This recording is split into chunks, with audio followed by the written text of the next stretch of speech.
Cancel మళ్ళీ మొదటి నుంచి లెక్క అనమాట. అది పొరపాటున 40 రాకుండా ఎలా ఉంటుంది.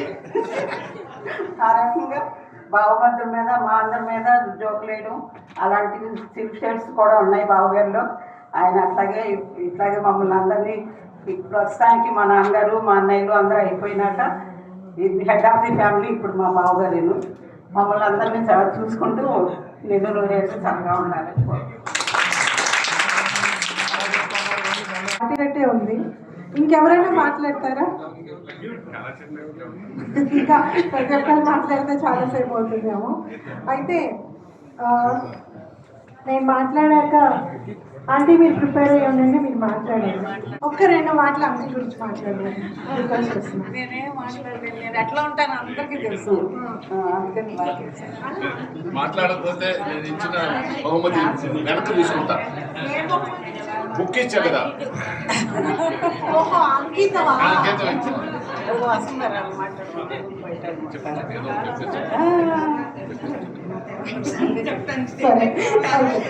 సో ఫోటో కోసం ఓకే, ఫోటో సెషన్ ఇది అయిన తర్వాత ఫోటోగ్రాఫ్స్ తీసుకుంటున్నాను. నేను కూడా ఇంకొక మాట, అసలు నేను ఓన్లీ నిర్వహణ అన్నారు కానీ ఇంతమంది ఇన్ని మంచి మంచి విషయాలు చెప్పేసరికి నాకు కూడా ఒకటి 2 షేర్ చేసుకోవాలనిపించింది. నాకు మా ఇల్లు సత్యం అంకుల్ వాళ్ళ ఇల్లు వెనక వీధుల్లోనే ఉండేవి. నాకు పరిచయమైన కొత్తల్లో ఆయనకి ఉన్న ఎక్స్పీరియన్స్ కానీ, ఆయన సినిమాలో పనిచేయడం కానీ, ఆయనకున్న పరిచయాలు కానీ ఏమీ తెలియదు నాకు. ఏదో రైటర్స్ మీట్లో పొరపాటున ఒకే కారులో వెనక్కి వచ్చినట్టున్నాము. హరిప్రసాద్ సత్యప్రసాద్ డ్రాప్ చేశారు మమ్మల్ని. వీళ్ళు ఇక్కడేనా, మా ఇల్లు ఇక్కడే. తర్వాత మా అబ్బాయిని చూసి మా బాబుకి అప్పటికి 6 ఏళ్ళు 7 ఏళ్ళు, స్పెషల్ చైల్డ్, ఆటిజం, చాలా విసుగు, బోల్డంత స్ట్రెస్ ఉండేది నా మీద. అయితే ఆయన ఫోన్ చేసి అడుగుతుండేవాడు, మీ అబ్బాయి మాతో మాట్లాడడం వచ్చా అంటే, అప్పటికి ఇలాంటి ప్రశ్నలు బాగా విసిగిపోయి ఉన్నాను నేను. విసిగిపోయి ఉండి అబ్బాయి ఈయన కూడా అందరు పెద్దవాళ్ళు లాంటి ప్రశ్నలు అడుగుతున్నారు, మాట్లాడడం వచ్చా, అర్థమవుతుందా, చూస్తాడా, తింటాడా, ఆకలేస్తుందని చెప్తాడా, అవి వాళ్ళకి కన్సర్న్తో అడిగినా పేరెంట్గా చాలా అవమానంగా కూడా ఉండేది ఎక్కడో. అంటే మీ అబ్బాయికి ఇది కూడా రాదా అనే క్వశ్చన్ ఉండేదని, ఒక చిన్న డిఫరెన్స్ ఉండేదన్నమాట. ఎందుకు అడుగుతున్నారు? ఆయన చెప్పారు, లేదు I want to make friends with him, దాన్ని నేర్చుకోవాలని ఉంది, నాకు చెప్పు ఎట్లాగో అని. నేను అనుకున్నా ఇది కొత్త ఫ్యాన్సీ అనుకుంటా. చాలామంది సినిమాల్లో కూడా ఇప్పుడు స్పెషల్ క్యారెక్టర్స్ని అంటే స్పెషల్ చిల్డ్రన్ని వాళ్ళు చూపిస్తారు కదా, అంటే ఎవరికన్నా మంచితనం చూపించుకోవడానికి ఎట్లా అంటే అప్పుడే పరిచయం 10 రోజుల్లోనే ఇన్విటేషన్. అయితే సరే ఓపిక ఏదో సమాధానం చెప్పాను. ఇప్పటికి 10 ఏళ్ళు 13 ఏళ్ళు గడిచిపోయింది. మా అబ్బాయి ఫేవరెట్ పర్సన్ ఎవరు అని అడిగితే సత్యం తాత అని చెప్తాడు. రాగానే వెళ్ళి గట్టిగా హగ్గిస్తాడు. తాత అంటే చాలా ఇష్టం. అయితే సర్ప్రైజింగ్ విషయం ఏంటంటే తాత అంటే ఎంత ఇష్టమో అమ్మమ్మ అంటే కూడా అంతే ఇష్టం. అమ్మమ్మని తక్కువ కలుస్తాడు, అయినా కూడా అడుగుతాడు అమ్మమ్మ ఏది, ఎప్పుడు వస్తుంది, అమ్మమ్మ దగ్గర తీసుకెళ్ళు అని అడుగుతాడు. మా ఫాదర్ చనిపోయినప్పుడు ఫస్ట్ ఆలోచన నాన్న లేరు కదా నాకు అన్నప్పుడు వెంటనే గుర్తొచ్చింది. ఎందుకు గుర్తొచ్చిందో నాకు తెలీదు, సత్యం అంకుల్ మాత్రమే. ఆ తర్వాత కూడా ఆ ఇమోషన్ ఎందుకో ఉండిపోయింది. నేను ఏ పెద్ద ప్రయత్నం చేయను, వెళ్ళను, కలవను, ఫోన్ చేసి కనుక్కోను, ఎలా ఉన్నారని అడగను. కానీ వాళ్ళు అక్కడ ఉన్నారు, వాళ్ళు బాగున్నారు, వాళ్ళు ఉన్నన్ని రోజులు నేను బాగుంటాను అనుకుంటాను ఎప్పుడు. ఆంటీ అండ్ అంకుల్ బాగుండండి, నేను ఎంతకాలం ఉన్నానో మీరు ఎంతకాలం ఉండండి. And I need you, thank you so much. So అయితే మీటింగ్ గురించి మాట్లాడాలంటే ఒకటి, ఇందాక సునీత గారు మాట్లాడుతూ అపర్ణ నన్ను కొడుతుంది అని అన్నారు. నిజమే, కానీ ఒకటి నేను చెప్పాలనుకున్నది ఏంటంటే, నిజమే అభిప్రాయ భేదాలు చాలా ఉన్నాయి, కానీ ఈ కథలు ఇప్పుడు రాసినవి కాదు, ఎప్పుడో రాసినవి. సో 80లో 20 అంటే ఇంచుమించుగా ఒక 50 ఏళ్ల క్రితం నుంచి మొదలుపెట్టిన కథలు.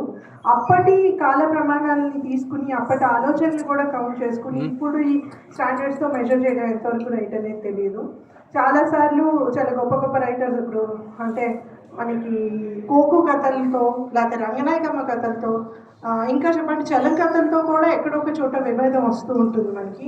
ఎందుకంటే మనము ఒక సమాజంగా ముందుకు వెళ్తున్నాం, కొత్త కొత్త విషయాలు తెలుసుకుంటాం, ఇది సరైనది, ఇది కాదు, ఇలా చూడాలి అనేది కూడా నేర్చుకుంటూనే వెళ్తున్నాం. 10 ఏళ్ల క్రితం ఇది రాంగ్ అనే విషయం మనకు తెలియదు, ఈరోజు తెలుస్తుంది. సో అలాంటప్పుడు మనం ఆ విషయాన్ని దృష్టిలో పెట్టుకుని చూడాలని అనుకుంటాను నేను.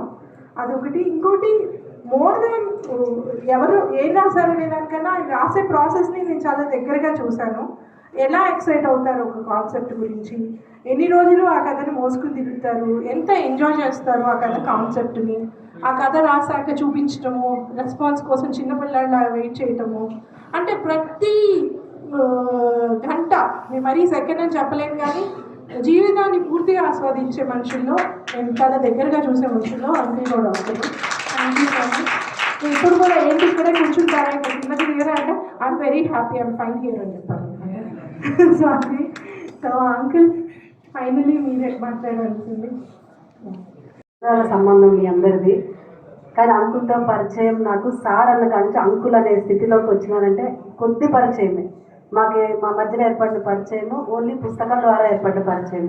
అంకుల్ రాసిన కథలన్నీ కూడా నేను టైపింగ్ చేయడం జరిగింది. మరి ఇంప్రింట్లో కూడా నా పేరు వేశారు అంకుల్, దానికి థ్యాంక్స్ చెప్తున్నాను. అయితే మీరు అంకుల్ ఇంత పాజిటివ్గా ఉండడానికి, ఇంత హెల్దీగా ఉండడానికి కారణము ఆయన ఆలోచించే విధానం అని అర్థం చేసుకున్నాను. ఈ కొద్ది కాలంలోనే ప్రతిదీ కూడా ఎంత పాజిటివ్గా అంటే, అమ్మా ఇప్పుడు నీకు టైం ఉందా, నీకు వీలు ఉంటేనే, నీకు ఎట్లా అది ఇదని, నాకు ఏ టైంలో ఉన్న అంకుల్తో ఉన్న ఫ్రీనెస్ వల్ల, అంకుల్ మీకు ఎప్పుడు ఫ్రీ ఉంటే అప్పుడు కాల్ చేయండి, నేను మీకు కరెక్షన్స్ ఇచ్చాక అని చెప్పేదాన్ని. నేను కాల్ చేసిన అంకుల్ లిఫ్ట్ చేసేవారు, అంకుల్ కాల్ చేసిన లిఫ్ట్ చేసేవారు. చివరికి మా పాప మ్యారేజ్ టైంలో కూడా నేను 2 days అంకుల్ కోసం కేటాయించగలిగానంటే నిజంగా ఆయనలో ఉన్న మంచితనం అనే నేను అనుకుంటున్నాను. నేను అమ్మ ఒక 1/2 hour కేటాయించి చూడమ్మా అంటే అది 2 days పట్టిందనమాట. అయినప్పటికీ కూడా అంకుల్ కోరిక నెరవేర్చాలి. 80లో అంటే మరి ఇంత వయసులో కూడా ఇంత ఆసక్తితో చేస్తున్నారు అనేసి నేను చేశానని అంకుల్ చూసాక అర్థమైంది. ఇంకా 20లో లాగానే ఆయన ఎంత ఐడెంటిగా ఉరుకులు పెడుతున్నారు. అప్పుడేమో పెద్దవారు అదేనండి నాకు ఆలోచించారేమో అనిపించింది. చాలా అంకుల్ యాక్టివ్గా ఉన్నారు. మరి ఆయన పాజిటివ్నెస్సే ఆయన ఆరోగ్యానికి కూడా కారణమని అనుకుంటున్నాను. మా మధ్యలో ఏర్పడిన రిలేషన్ ఎట్లా అంటే పుస్తకంతో ఉండదు, ఫ్యామిలీతో సంబంధం లాగా ఏర్పడింది. అసలు ముఖ్యంగా విజయవాడ ప్రింటర్స్ వల్ల నాయని కృష్ణమూర్తి గారి అక్కడ వర్క్ చేశాను నేను. అలా పరిచయం ద్వారా అంకుల్తో పరిచయం అయింది. అది పుస్తక రూపంలో ఇలా బయటకు వచ్చింది. చివరికి ఒక అంకుల్, ఒక రిలేటివ్ లాగా కూడా మాకు రిలేషన్ ఏర్పడింది. అందుకు చాలా థ్యాంక్స్ అంకుల్. అది కేవలం మీ వల్లనే, నా కమ్యూనికేషన్ చేయడం చేత కాదండి. ఎవరో మాట్లాడిస్తే మాట్లాడతాను అంతేగాని అంకులే ఫ్రీగా మాట్లాడటం వల్ల నేను అంకుల్తో మిగిలి అవ్వగలిగాను. ఇంకా మీరు చాలా పుట్టినరోజు జరుపుకోవాలని, ఇంకా ఎన్నో కథలు రాయాలని ఆశపడుతున్నాను. కథల విషయంలో ఇంకా ఎట్లా నేను ఆలోచించానంటే, నాకు కూడా కథలు రాసే అలవాటు ఉంది. ఇదివరకు నేను టీనేజ్లో ఉన్నప్పుడు స్వాతి మ్యాగజైన్స్ చదివేదాన్ని. అప్పట్లోనే చాలా కథలు రాసేదాన్ని. కానీ మ్యారేజ్ అయ్యాక కొన్ని ప్రాబ్లమ్స్ వల్ల అవన్నీ చించేయడం జరిగిందనమాట. తర్వాత విజయవాడలో వర్క్ చేసేటప్పుడు అడల్ట్ ఎడ్యుకేషన్స్ కూడా కొన్ని కథలు రాశాను, నాకు సెలెక్ట్ అయినాయి. అవి మరి వదిలిపెట్టేసాయి, ఇక కథలు అడుగులు పడిపోయినాయి. కానీ మళ్ళీ అంకుల్ బుక్స్ టైప్ చేసేటప్పటికి నాలో మళ్ళీ ఇన్స్పైర్ అయిపోయాను, నేను కూడా మళ్ళీ రాయాలి అని. అందుకు థ్యాంక్స్ చెప్పుకుంటున్నాను అంకుల్. మీరు పరిచయం వల్ల నాకు మళ్ళీ జరిగింది. Thank you very much. మీరు ఎలా పుట్టినరోజు సంతోషంగా జరుపుకోవాలని కోరుకుంటున్నాను. Thank you very much.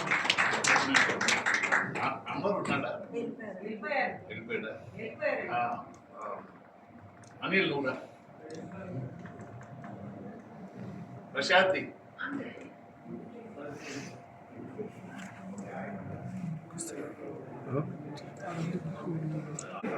ఎనభైలో 20 పుస్తకం తయారీలో 80లో 20 పుస్తకం తయారీలో ఆగస్టులుగా ఇక్కడ అందరూ ఉంటే బాగుండేది. మల్లికార్జున్ రాలేదు, వసుంధర గారు రాలేదు. This is the team which made this book. మేము కథలు రాశాను. కథలు రాసిన దాన్ని పబ్లిష్ చేసే టైంలో రైటర్ వసుంధర గారు, అనిల్ అడ్డూరి, నేను దాదాపు ప్రతిరోజు 2 రోజులకు ఒకసారి చర్చించేవాడిని. How to make this book అని వాళ్ళు సలహాలు తీసుకునేవాడిని. వసుంధర గారు ముందు మాట కూడా రాశారు.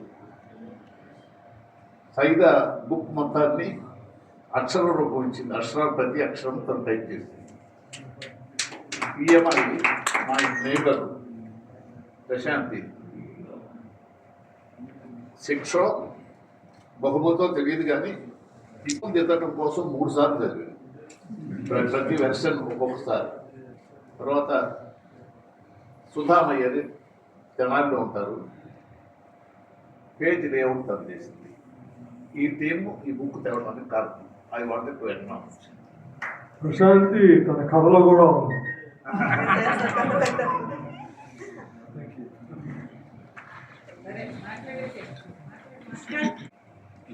ఫైనల్లీ ఆయన ఎంట్రీ కోసం వెయిట్ చేస్తున్నాం మేడం.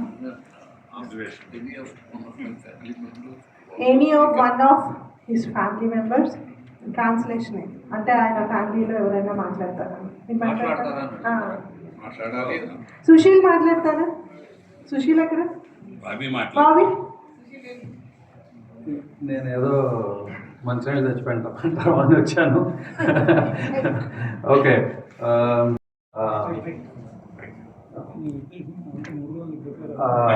మొన్న ఏదో వాట్సాప్లో ఫార్వర్డ్ వచ్చింది, సంవత్సరం టార్గెట్స్ మారుతూ ఉంటాయని. ఏంటంటే లాస్ట్ ఇయర్ 80 నుంచి వెయిట్ 75కి తగ్గాలి అనుకున్నది నెక్స్ట్ ఇయర్ 85 నుంచి 80కి తగ్గాలి అనేలాగా మారుతుందంట. అట్లా నా టార్గెట్ ఏంటంటే for a very long time ఫేస్బుక్లో మా డాడీ కంటే ఎక్కువ ఫ్రెండ్స్ చేసుకోవాలని. అది మారట్లేదు. ఓకే, జోక్స్ అపార్ట్, లైఫ్ ఏంటిది సాఫీగా సాగింది 8 years పాటు డాడీకి అని చెప్పి చెప్పడం జరిగింది. అది నిజమే, కానీ కొన్ని షాక్స్ను కూడా మంచి షాక్ అబ్జర్వర్గా తీసుకుని ముందుకు సాగటం జరిగింది అనేది నా అభిప్రాయం. Thank you very much. Stories అన్ని he has papers of them, అంటే పాత పేపర్స్ అవన్నీ ఉన్నాయి. నేను నా ఫోన్తో కూర్చుని గంటలు ఆ PDF స్కానర్ పెట్టుకుని అవి స్కాన్ చేసి పంపించేవాడిని.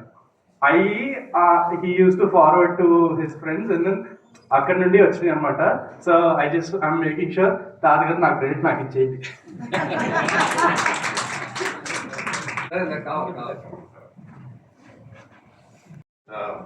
తప్పు కాదు. ఇందాక పుస్తక తయారీలో టీం అని చెప్పి కొంతమందిని పిలిచి లేని వాళ్ళ గురించి కూడా మాట్లాడాను. దీంట్లో ఒక వాక్యం ఉంది, రూపులు దిద్దిన పేజీలను కరెక్షన్స్ కోసం పంపడానికి పద్ధతిగా స్కానింగ్ చేయడమే కాక నాకు టెక్నికల్ కుడిభుజంగా నిలిచిన నా మనోడు సుశీల్ కూడా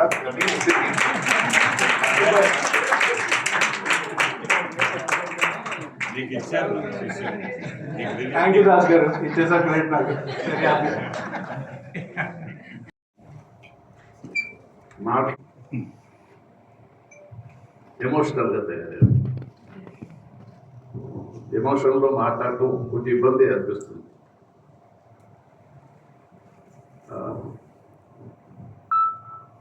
మళ్ళీ వాళ్ళే చెప్పినట్టు మా ఇప్పుడు అబ్బాయి చెప్పాడు, వంశేమి లేకపోలేదు, వంశుని కూడా పాజిటివ్గా తీసుకుని ట్రావెల్ చేశారు అనుకుంటున్నానండి.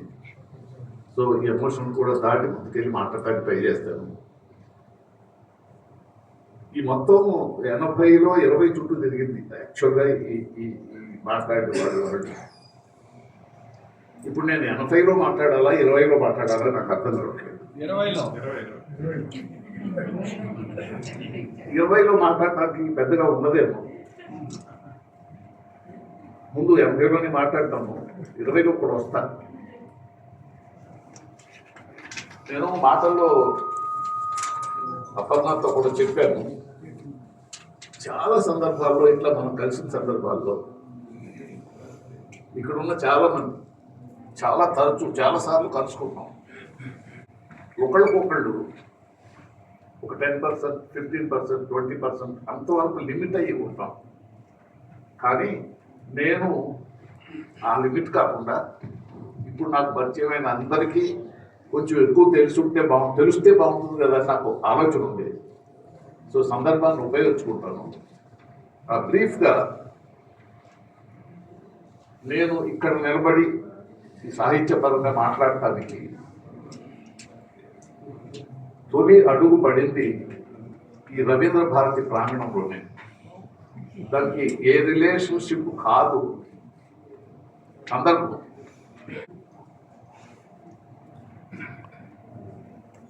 నేను నా డిగ్రీ అయిపోయిందని చెప్పండి, బ్రాకెట్లో బిఎస్సి నా డిగ్రీ. చివరిలో ఒక 2 సబ్జెక్ట్స్ ఉండగానే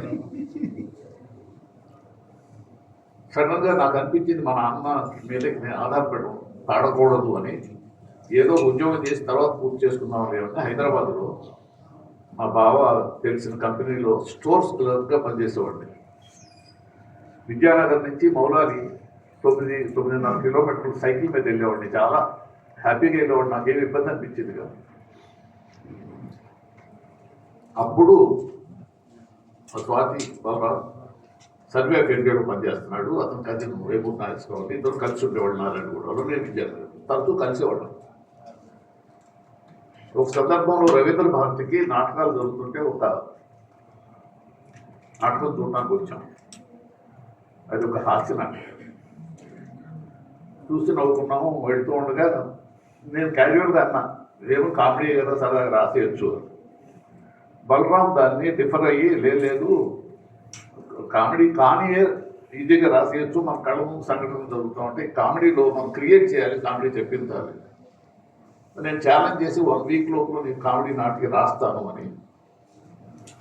అప్పుడు నాకు తోచిన ఆలోచన మేరకు ఏడుపై మిగిలింది అనే పేరుతో ఒక నాటికి రాశాను. అది నా ఫ్రెండ్ జీవితంలో జరిగిన చిన్న సంఘటనగా. బలరాంకి నాటకాలు వేసే ఇంట్రెస్ట్ బాగుండేది. నారాయణగూడలో ఈ వినాయక చవితికి వేసే పందిళ్ళు దాని దగ్గర వాళ్ళ మేనేజ్మెంట్ దగ్గరికి వచ్చి మా దగ్గర మంచి హాస్య నాటకం ఉంది, మేము వేస్తాం అప్పుడంటే వాడు ఒప్పుకున్నారు. అక్కడ నాటకం వేసాం. నేను, బలరాము, నాగేశ్వరరావు కాకుండా పోయిన ఫ్రెండ్స్. చాలా పెద్ద సూపర్ హిట్ అయింది, నవ్వారు బాగా జనం. మల్కాజిగిరిలో నా కొలీగ్ ఒకతను ఉండేవాడు, తెలిసి వాళ్ళ ఊళ్ళో ఏమంటే వేసాం. అట్లా 3-4 చోట్ల హైదరాబాద్ వినాయక చవితి పందిళ్లలో సూపర్ హిట్ అయిన నాటికగా అయింది అది. ఆ ఉత్సాహంతో ఆ నెక్స్ట్ ఇయర్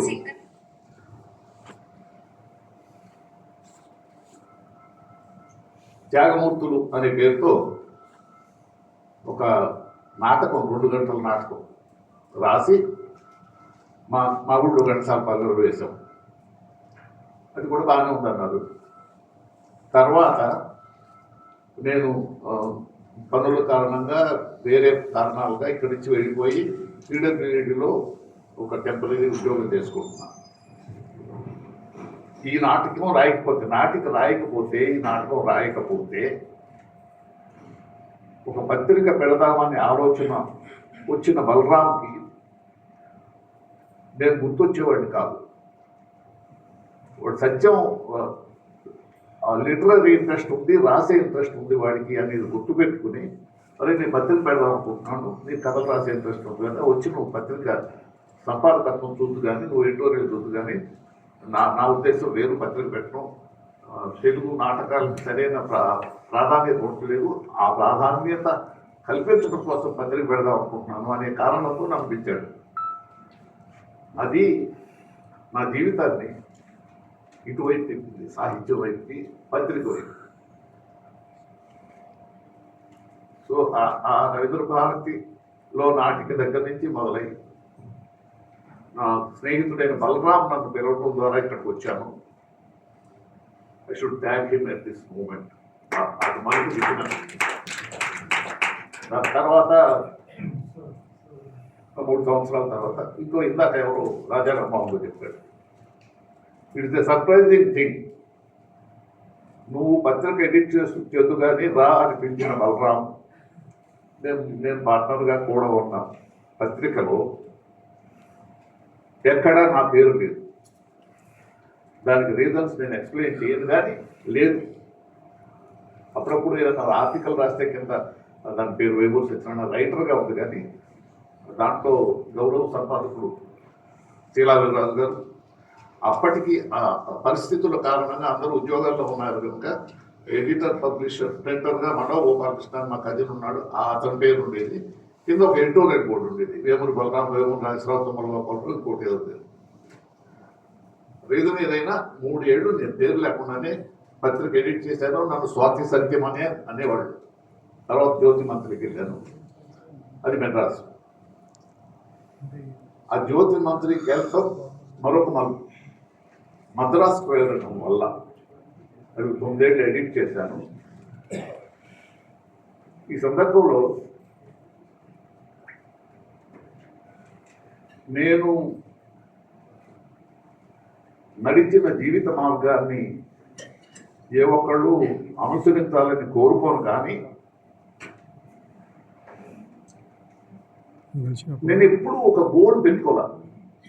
స్వాతిలో పనిచేస్తుంటే నేను ఎక్కడ నెక్స్ట్ ఏంటి అనేది లేదు. స్వాతిలో ఉద్యోగం ఉంది, ఉద్యోగం చేసుకుంటున్నాను. నెక్స్ట్ అక్కడ విడిపోతున్నాం. ఒక అవకాశం పిలుపు వచ్చింది, జ్యోతిలో సరైన ఎడిటర్ మీరు వెళ్తారా? వెళ్ళా. 9 ఏళ్ళు ఉద్యోగం చేసుకుంటున్నాను. నెక్స్ట్ ఏంటి, నేను అసలు నా లైఫ్ని ఎట్లా ఇంకా మలుచుకోవాలి, ఎట్లా సంపాదించలేదు, గడుస్తోంది. I was happy. అట్లా రిలే రేస్ లాగా నాకు ఎక్కడికక్కడ ఉద్యోగాలు మారాల్సి వచ్చింది. మారాల్సిన ప్రతిసారి అవకాశం నన్ను ఎత్తుకుంటూ వచ్చింది. అలా ముందుకెళ్ళాను. ఎక్కడ కూడా ఫైర్ లేదు, హ్యావ్ టు అచీవ్ సంథింగ్ అనేది లేదు. అది మాత్రం ఫాలో కావద్దు.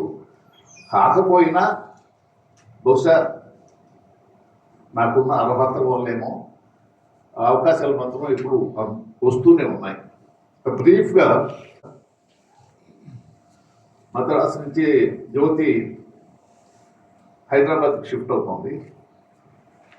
మా స్వాతిలో ఒకడుగా ఉన్న తుమ్మల గోపాలరావు రాజమండ్రిలో లెక్చరర్గా ఉద్యోగం చేస్తే అతనికి స్నేహితుడుగా ఉన్న ఒక మనిషి ప్రసాదరావు గారని, ఎంఆర్ ప్రసాదరావు గారని, నేను బాపు గారి దర్శకత్వంలో రాజాదేవదన్ సినిమా ఒకటి రాజమండ్రిలో షూటింగ్ జరుపుకుంటే ఆ ప్రొడ్యూసర్ విజయ్ చంద్రకి సన్నిహితుడుగా అక్కడికి వెళ్ళి కొన్నాళ్ళు వర్క్ చేశాను ప్రొడక్షన్లో. అక్కడ ఆయన పరిచయం చేశాడు గోపాలరావు. ఆయన వచ్చి సడన్గా వచ్చి ఏమండి సినిమా తీద్దాం అనుకుంటున్నాను బాబు గారితో, మీరు దగ్గర సినిమా చేయండి అన్నాడు. నేను ప్రొడ్యూసర్ని కాదండి, నా ప్రొడక్షన్ తెలీదు, జర్నలిస్ట్ తప్ప నాకు తెలీదు. ఆల్రెడీ ప్రొడ్యూసర్స్గా ఉన్న వాళ్ళకి ఎవరు నన్ను పరిచయం చేస్తారు, వాళ్ళతో చేర్చుకోండి అంటే ఆయన మాట అన్నాడు. నాకు 0% తెలుసండి ఫిల్మ్ మేకింగ్, మీకు 5% తెలుసు అనుకున్నాం, నాకు ట్రస్ట్ కావాలి, మీరే చేయండి అన్నాడు. అయినా నాకు ధైర్యం చాలా. క్రాంతి కుమార్ గారితో డిస్కస్ చేశాను. ఆయన ధైర్యం చెప్పాడు, అవకాశం ఎందుకు పోగొట్టుకుంటావు, నీకు అండగా నేను ఉంటాను, టేక్ ఇట్ అప్ ఇదే కెరీర్ అని అన్నాడు. ఆయన అండగా ఉండగా మంచుపల్లకి అనే సినిమా, వంశీకి నేను అవకాశం ఇచ్చాను అని అంటారు, కానీ అవకాశం నేను ఇవ్వటం కాదు. మా ఇంటికి వచ్చేవాడు తరచు, అతను రైతులు, నేను ఎడిటర్ని జ్యోతికి. వచ్చినప్పుడు అతను మాటల్లో క్రియేటివ్ టాలెంట్ కనపడింది. ఇవో సచిన్ గారు, ఆ గుమ్మం మీదండి పూలదండ ఉంటుందండి, దాంట్లో మొగ్గలు ఉంటాయండి, గాలికి మోగుతూ ఉంటాయండి, ఇట్లా విజువల్ ప్రజెంటేషన్ చేస్తుండేవాడు. నాకు ఎందుకో అతనిలో ఆ దర్శకుడి మెటీరియల్ కనపడింది. ఫోర్స్ చేసి అతని చేత అది డైరెక్ట్ చేయించడము, అక్కడి నుంచి నా ప్రయాణం సినిమాలో జరగడం జరిగింది. ఆ ప్రయాణంలో నాకు అండగా నిలబడ్డ క్రాంతి కుమార్ గారు, ఆయన డైరెక్టర్ అవుతూ నన్ను పిలిచి తనకి అసోసియేట్గా పెట్టుకుని, ప్రొడక్షన్ డిజైనర్గా పెట్టుకుని ఆయనతో కొన్నాడు. తర్వాత వంశీయే పరిచయం చేసిన రవికిషోర్ ఇప్పుడు నిర్మాతగా ఉన్నాడు. అప్పుడు 2-3 పార్ట్నర్స్ ఉన్నారు. స్రవంతి మూవీస్తో నా లేడీస్ టైలర్తో ఉన్న అది ప్రారంభమై వాళ్ళతో చాలా కాలం సాగడం, ఇలా సినిమా రంగంలో జరిగి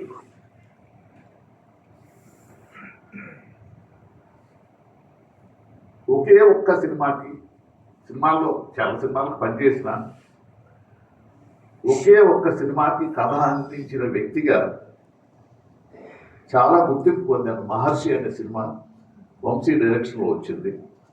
నాకు ఇప్పటికీ ఆ ఒక్క సినిమాతోనే చాలా గుర్తింపు వచ్చింది. అది కూడా స్రవంతి కారణం అక్కడ జరిగింది. ఇంకోటి గర్వంగా ఫీల్ అయ్యేది ఏంటంటే అగైన్ నా స్రవంతి ద్వారానే నువ్వే కావాలి అని ఒక హిస్టారికల్ సక్సెస్ అయిన సినిమాకి కూడా నేను పనిచేసే అవకాశం దొరికింది. ఇది సినిమాల్లో నా ప్రయాణం.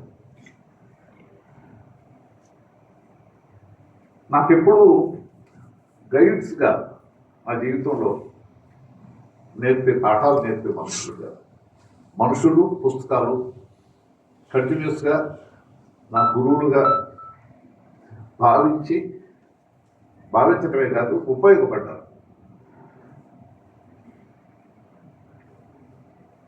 నేను నలుగురికి నాకు నచ్చింది ఇది బాగుంది అని ఉన్నది నేను నలుగురికి తరచూ చెప్పే అలవాటు ఉంటుంది నాకు. ఇప్పుడు 80 ఏళ్ల మనిషిగా వాటిని కొన్నింటిని మీకు చెప్పుకుంటాను. ఆంధ్రపత్రికలో అది ప్రారంభమైనప్పటి నుంచి చాలా డెకేడ్స్ నడిచి మూసే వరకు మామూలుగా ఒక నీతి వాక్యం వేసే ప్లేస్లో జనరల్గా మారుస్తుంటారు కొటేషన్. వాళ్ళు మార్చకుండా ఒకటే కొటేషన్ వేశారని విని చాలా ఆశ్చర్యం కలిగింది. అది తెలుసుకున్నాను. నిజంగా మార్చని అవసరం లేని గొప్ప కొటేషన్ అనిపించింది. అది పోతన గారి ఒక పద్యం. ఆయన నేను పద్యం చదవటంలో కొంచెం అక్షరాలు తప్పులు కూడా రావచ్చు. పద్యం వేరు, వచనం వేరు. ఒరులేమి యొనరించిన నరవర అప్రియము తన మనంపునకగు తానురులకు అవి చేయకునికి పరాయణము పరమధర్మ పదములు కలిగి పద్యంగా చెప్పిన నాయన నువ్వు ఏం చేస్తే ఎలా ప్రవర్తిస్తే ఇతరుల మనసు కష్టం అనిపిస్తుందో నువ్వు ఇతరుల వేడ అది చేయొద్దు. ఇతరులు ఏం చేస్తే నీకు కష్టం అనిపిస్తుందో నువ్వు ఇతరులు వాడు చేయదు. ఎందుకంటే ఇంకా నాకు నిజంగానే పెద్ద ధర్మవాక్యం ఏమో అక్కర్లేదు అనిపించింది. వాడు అత్యంత చివరి వరకు అదే క్యారీ చేశారు. అదొకటి. రీడర్స్ డైజెస్ట్ మ్యాగజైన్ గురించి నేను విన్నది ఏంటంటే వాళ్ళు చిన్నగానే ప్రారంభించిన పత్రిక ఇంటర్నేషనల్ పత్రిక ఏంటి, అన్ఫార్చునేట్గా రీసెంట్గా మూసేయడం కూడా జరిగింది. వాళ్ళు మొట్టమొదట పత్రిక పెట్టినప్పుడే సిగరెట్ లిక్కర్ అడ్వర్టైజ్మెంట్స్ క్యారీ చేయడానికి చెయ్యొద్దు నిర్ణయించుకున్నారంట. వాడు ఎంత ఎంత టారిఫ్ పెంచినా కానీ వాళ్ళు ఆఫర్ చేసినా కానీ వేయలేదంట. అదొకటి.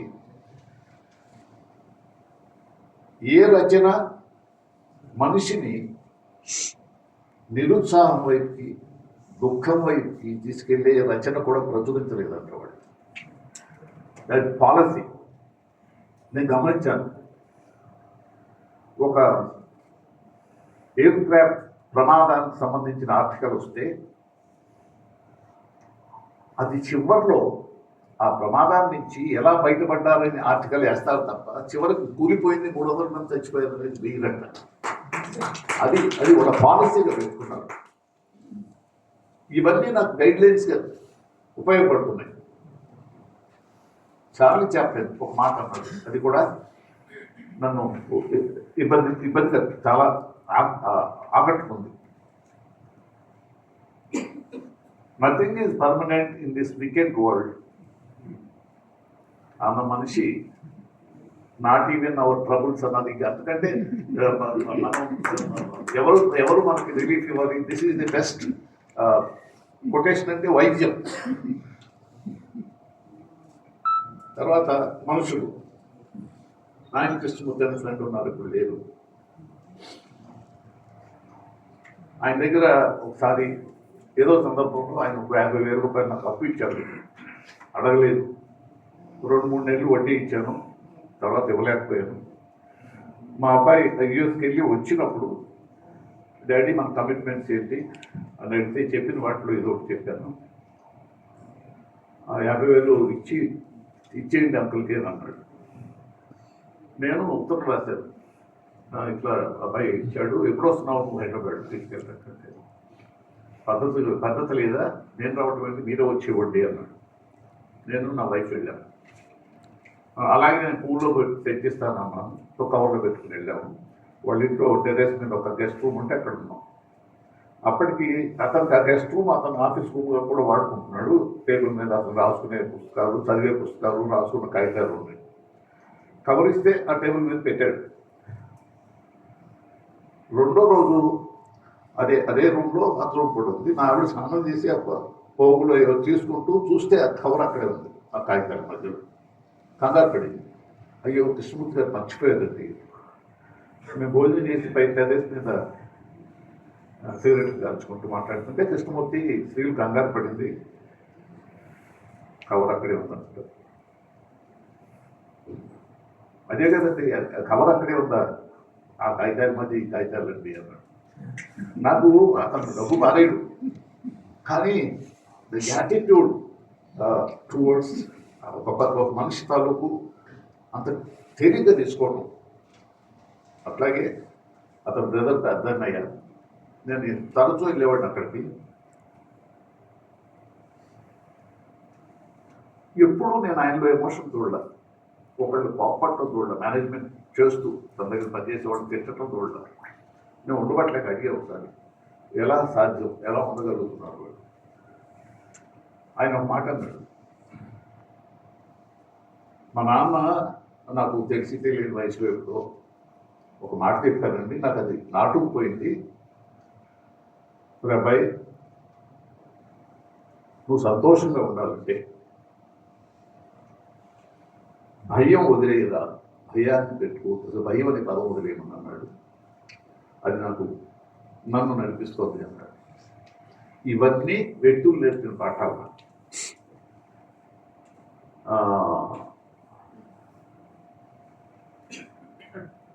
పోతే నా వైఫ్ గురించి అంకితం చేసిన మాట నాలో సగంగా వచ్చి సర్వంగా మారిన ఒక చిన్న ఎంతగా భరించిందంటే నన్ను క్రాంతి కుమార్ గారు నన్ను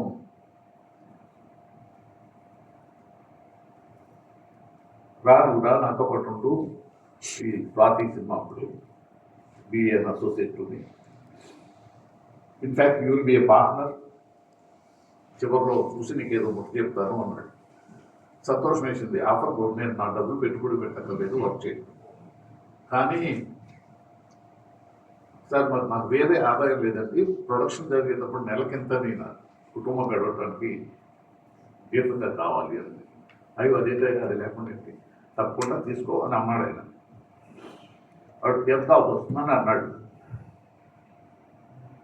నాకు పార్ట్నర్గా తీసుకుంటూ అంటున్నాడు. నేను బాధ్యతగా ఎంత అడగాలంటే నాకు ఇబ్బందిగా ఉంది. ఎంత డిజీ కోరుకుంటాడో నాకు తెలుసుకోలేకపోతున్నా. నా వైఫ్ని అడిగాను. అంతకుముందు 6 నెలల క్రితం అడిగితే మనకేంటి, మన పరిస్థితి ఏంటి, మనకి ఎంత అవుతుంది నెలకి అని. నెలకి 1500 అవుతుందండి, 2000 అయితే కంఫర్టబుల్గా ఉంటుందని 6 నెలల క్రితం తను చెప్పిన గుర్తు. ఈయన అడుగుతున్నాడు, నేను చెప్పట్లేదు. 3వ రోజు ఆయన ఏమైనా చెప్తున్నాడా, 3000 ఓకేనా అన్నాడు. నాకు పార్ట్నర్గా ఇస్తున్నాడు, ఇంత ఫెసిలిటీ ఇస్తున్నాడు, ఇవన్నీ మనసులో తిరిగి మా ఆవిడ చెప్పిన మాట 1500, 2000 అయితే కంఫర్టబుల్ అని 2500 ఎనఫ్ సార్ అన్నా.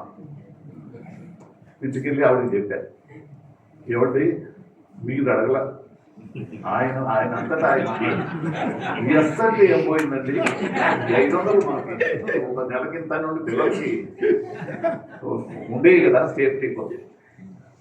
అటువంటి నన్ను భరించి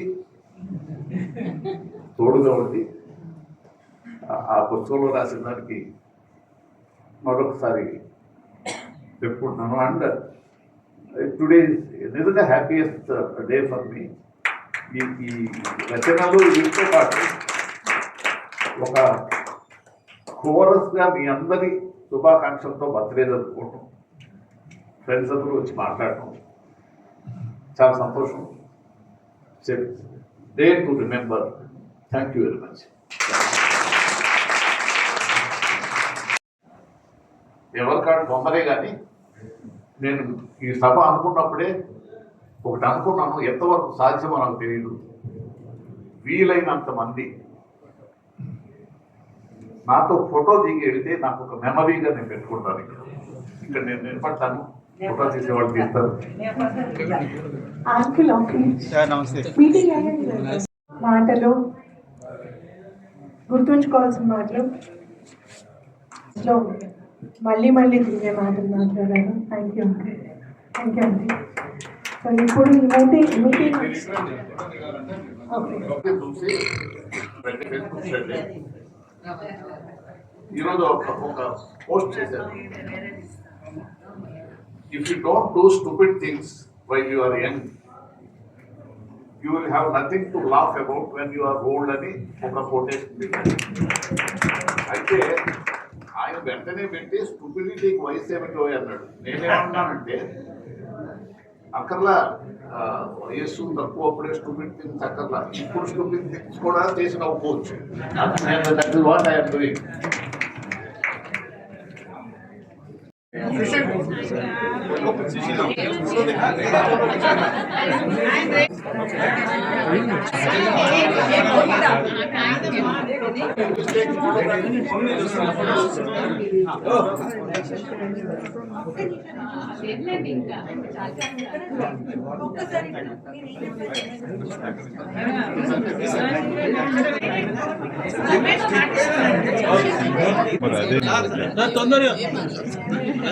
కెమెరా రెడీ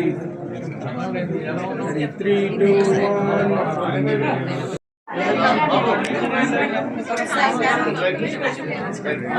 అబ్దుల్ గారికి, అలాగే ఆ కథల్లోని స్త్రీల పాత్ర ఔన్నత్యాన్ని, విశిష్టతను వివరించిన రచయిత్రి రావులపల్లి సునీత గారికి, ఇంకా కథల్లోని స్పెషాలిటీస్ అండ్ ఫ్లేవర్స్ మనకి రుచి చూపించిన అసిస్టెంట్ డైరెక్టర్ అండ్ రచయిత కమలాకర్ గారికి హృదయపూర్వక కృతజ్ఞతలు.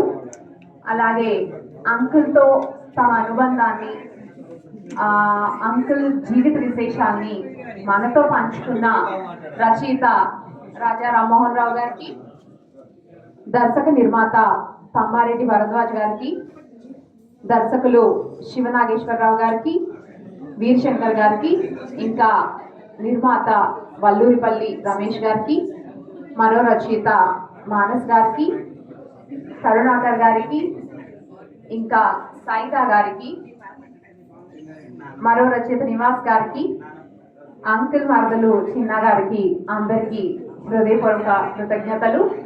ఇంకా అంకుల్ గురించి మాట్లాడిన family, Bobby, Srilatha and cute గా మాట్లాడిన సుశీల్కి థ్యాంక్ యూ వెరీ మచ్.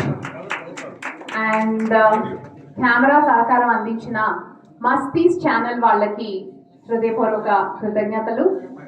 ఇంకా ఈ సభా ప్రాంగణాన్ని మనకి సమకూర్చిన తెలంగాణ భాష సాంస్కృతిక సంస్థకి, ఆ సంస్థ డైరెక్టర్ మామిడి హరికృష్ణ గారికి, రవీంద్ర భారతి నిర్వాహకులకి అందరికీ థ్యాంక్ యూ వెరీ మచ్. ఇంకా ఈ కార్యక్రమ నిర్వహణలో మాకు చేదోడు వాదోడుగా నిలిచిన ఈ కాన్ఫరెన్స్ హాల్ స్టాఫ్ అందరికీ, అంతేకాక ఇది కొంచెం ఇప్పుడు చెప్పేది సినిమా డైలాగ్ లా ఉంటుంది, దయచేసి అలా అనిపిస్తే తపట్లు కొట్టండి. ఎవరు లేకపోతే ఈ సభ ఇంత విజయవంతంగా జరిగి ఉండేది కాదు, ఎవరు రాకపోతే ఈ హాల్ మొత్తం ఇంత ప్రేమాభిమానంతో నిండి ఉండేది కాదు. వారికి అంటే మీ అందరికీ, to all the guests including family, extended family, relatives, friends, హితులు, ఆప్తులు అందరికీ a very big thank you.